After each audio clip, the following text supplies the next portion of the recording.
Olá, seja muito bem-vindo aqui ao canal CNB Notícias, as informações chegando para você que não perde, obviamente não perde nenhum vídeo por aqui. Se você não está recebendo as notificações, mesmo estando inscrito, com o sininho ativado, passe aqui no canal porque o YouTube não está notificando você, mas você pode vir aqui porque todo dia tem vídeos de segunda a sábado, até 2 vídeos por dia, às vezes até mais. Então não perca as informações, senão você vai perder o bonde. E esse bonde está em alta velocidade. Atenção, porque eu vou começar com as notícias de agora, falando para você que o Mendonça rejeitou denúncia contra 200 envolvidos nos atos de 8 de janeiro. Finalmente, alguém. O ministro do Supremo Tribunal Federal, André Mendonça, rejeitou essa denúncia contra 200 presos acusados de envolvimento nos atos de 8 de janeiro, porque, segundo ele, as denúncias não apresentaram indícios suficientes de autoria e materialidade dos graves delitos narrados, além da falta de individualização mínima das condutas. No entanto, a denúncia contra outras 50 pessoas que participaram das manifestações foi aceita por ele. Dias Toffoli, Carmen Lúcia, Edson Fachin e Rosa Weber votaram para tornar réus os 250 acusados. A decisão final será tomada no julgamento virtual previsto para segunda-feira, dia 8. A rejeição da denúncia contra 200 presos é uma decisão que agradou a ala conservadora do Brasil, uma vez que os atos de 8 de janeiro foram considerados pela Suprema Corte uma grave violação à democracia e às instituições brasileiras. A falta de elementos probatórios suficientes e a falta de individualização das condutas dos acusados foram fundamentos apresentados pelo ministro Mendonça para justificar a rejeição. A decisão reflete a importância da garantia dos direitos individuais, mesmo em casos de violação à ordem pública. É importante lembrar que a justiça deve ser feita com base em elementos probatórios concretos e na individualização das condutas dos acusados. O julgamento virtual da denúncia contra os 250 acusados será um importante teste para a efetividade do sistema de justiça brasileira. E você, o que acha desse movimento que está acontecendo aí? Porque muita gente ainda está presa, tem gente reclamando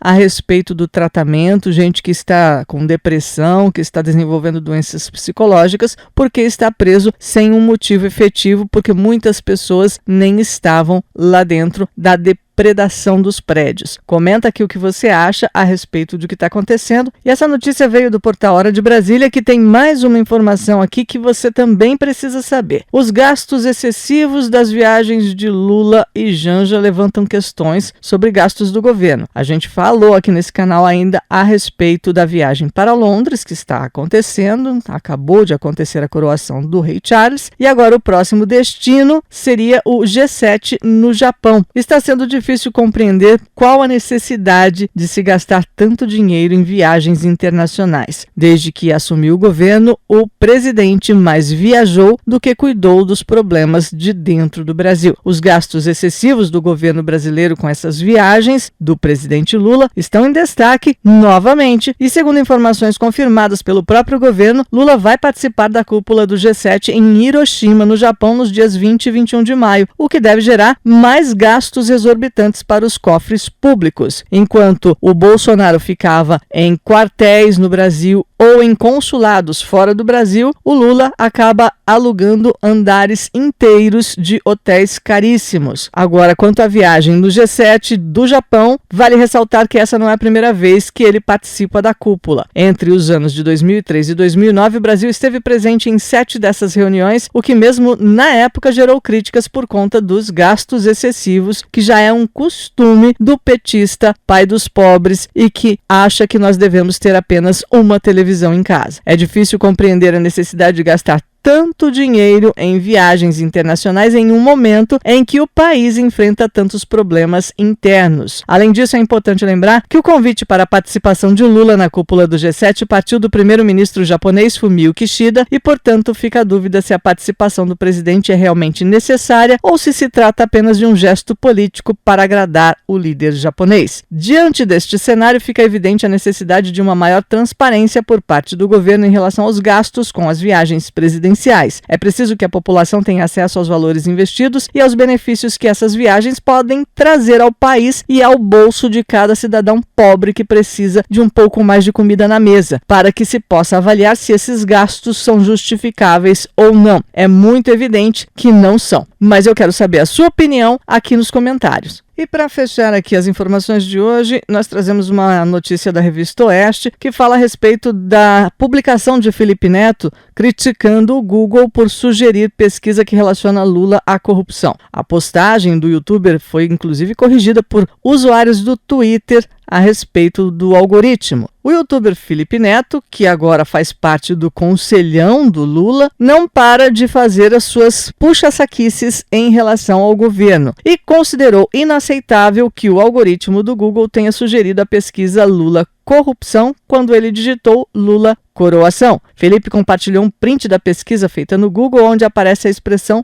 Lula corrupção. No post, no qual marcou Lula, Felipe admite se tratar de um erro algorítmico, mas o considera inaceitável. O youtuber também disse que foi alertado sobre o erro pelo deputado André Janones, aliado de Lula, que coordenou a campanha petista nas redes sociais. Felipe Neto postou o seguinte, abre aspas, Olá Lula, o André Janones me avisou no privado e tive que abrir o Google para acreditar. Se trata de um erro algorítmico, mas é inaceitável. Coroação não é uma palavra errada ou de rara pesquisa. Fecha aspas, no que escreveu o youtuber. Ele aproveitou o post para defender o projeto de lei das fake news, que regula a internet e as redes sociais, e escreveu o seguinte, abre aspas, Google dará explicações? Corrigirá? Sem o projeto de lei, não são obrigados a nada, fecha aspas, salientando mais uma vez que o projeto de lei obrigaria o Google a ser muito submisso ao governo atual. A votação do projeto de lei foi adiada porque o governo não conseguiria os votos suficientes para aprová-lo e está em suspenso. A oposição considera que as regras previstas nesse projeto vão impor censura a quem discordar do governo. A postagem de Felipe Neto foi corrigida e questionada por usuários do Twitter que adicionaram um contexto, uma espécie de checagem da rede de Elon Musk, explicando como funcionam os algoritmos para o youtuber que já sabe muito bem como eles funcionam. Abre aspas. Não é assim que as recomendações algorítmicas funcionam. A equipe do Google não pode forçar o uso do termo aos usuários, mas se destaca o que os usuários mais procuravam e começavam com C ligado à palavra inicial. Fecha aspas. Isso significa que quando escrevem Lula, aparece uma palavra com C na sequência e as mais procuradas, no caso, remetiam à palavra corrupção. Além da checagem, alguns usuários ironizaram o post do youtuber. Um deles foi o deputado federal Deltan Dallagnol, que disse o seguinte, abre aspas, Lula nunca foi coroado, Felipe Neto. Agora, a outra coisa, fecha aspas. Deixando claro que o próprio Google aprende, junto com as pesquisas, o que mais se relaciona com a pessoa pesquisada, entenderam? Outra postagem irônica partiu da comentarista política Renata Barreto. Ela disse, abre aspas, Felipe Neto quer explicações do Google pelo algoritmo sugerindo corrupção no lugar de coroação. Sim, claro, porque Lula e corrupção não tem nada a ver. Esse tipo de cara quer controlar a internet e é fácil perceber o motivo.